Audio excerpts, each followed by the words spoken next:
Tonight, you're listening to Nighttime Knowledge, a quiet place for calm explanations of current scientific and geopolitical topics. This is not a news update. There's no urgency here. You don't need to watch. There's nothing on the screen you'll miss. Just listen. Tonight, we're going to talk about Greenland. Not the headlines, not the urgency, just the quiet reasons why this large, icy island has become important again. If you're awake, this will make sense.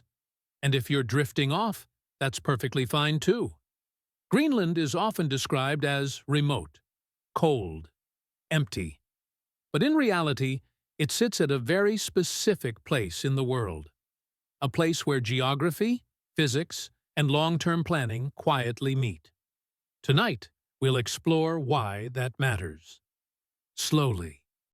Greenland is the largest island on Earth.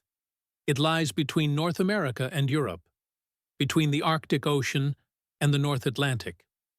On most flat maps, Greenland appears pushed upward, stretched, distorted. But maps are compromises.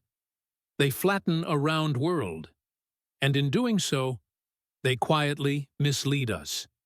If you imagine the Earth as a globe, or even hold a ball in your hands, something becomes clearer. Greenland is not far away from the rest of the world. It sits beneath many of the shortest possible routes between continents. The paths that aircraft prefer, and the paths that long-range signals follow, curve naturally toward the north. This is not a choice. It is geometry. When engineers calculate efficiency, they do not draw straight lines on flat maps. They follow curves, and those curves often pass quietly over Greenland. This position does not make Greenland central in a political sense. It makes it central in a physical one. Distance becomes shorter here. Time becomes slightly longer elsewhere. That difference may seem small, but over thousands of kilometers, small differences accumulate. Greenland quietly sits where those differences matter. It does not announce this role. It simply occupies it. To understand Greenland's importance, it helps to step away from politics entirely. Instead, think in terms of matter and energy. Most of Greenland is covered by ice, not thin ice, not seasonal ice, but a massive ice sheet, kilometers thick in places, resting quietly on solid rock. This ice is not passive. It reflects sunlight back into space. It cools the air above it. And it helps shape large-scale weather patterns across the northern hemisphere. Cold air behaves differently from warm air. It is denser. It moves more slowly. It holds less moisture.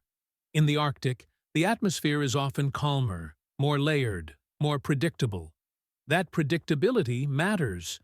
Radar systems rely on knowing how signals will bend. Satellites rely on understanding how waves move through the upper atmosphere. In cold, dry air, signals often travel further, with less interference. They reflect differently.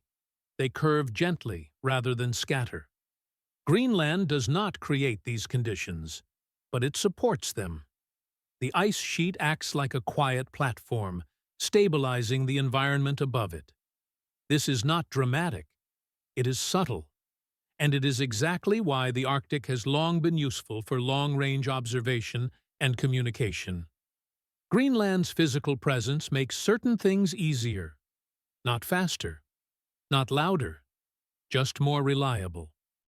Long before Greenland appeared regularly in the news, it already played a quiet role in global systems. During the mid-20th century, attention slowly shifted northward, not because of urgency, but because of mathematics. Early warning systems depend on time. Time depends on distance. And distance is shortest over the Arctic. When something moves across the northern hemisphere, whether an aircraft, a signal, or even a weather front, it often passes closer to Greenland than anywhere else. This made the island a natural location for observation. Not interception, not control. Just awareness. Radar installations were built. Runways were extended. Communication nodes were established. They were not densely packed. They were spread out, designed to function in isolation, quietly collecting information. Over time, these systems became part of larger networks. They were upgraded, maintained, sometimes simplified, sometimes left unchanged for decades. Their purpose remained the same: to notice patterns, to provide early context, to reduce uncertainty. For most people, this infrastructure remained invisible. But it never stopped. Today, Greenland is discussed again, often with more noise than before. But the underlying reasons for its relevance have not changed very much. Technology still follows physics. Signals still prefer short paths. And geography remains fixed. What has changed is speed. Systems are now more connected. Decisions are made more quickly. And delays matter more than they once did. In this environment, Greenland offers something rare: stability. Its position does not shift. Its physical characteristics change only slowly. This makes it valuable for long-term planning. Not because it offers power, but because it reduces uncertainty. Observation is easier when conditions are predictable. Communication is clearer when interference is low. Greenland quietly supports both. This role is not urgent. It does not require constant attention. It is continuous. Year after year, the same advantages remain. In a world that changes quickly, that consistency matters.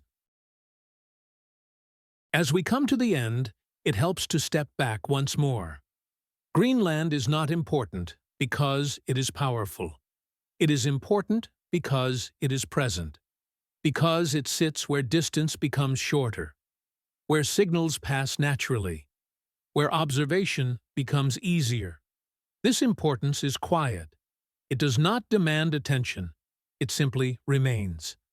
If you're still awake, thank you for listening. And if you've drifted off, that's exactly what this was meant for. New episodes are added quietly, without notifications or noise. Wherever you are, and whatever time it is, I hope this helped the world feel a little calmer. Good night.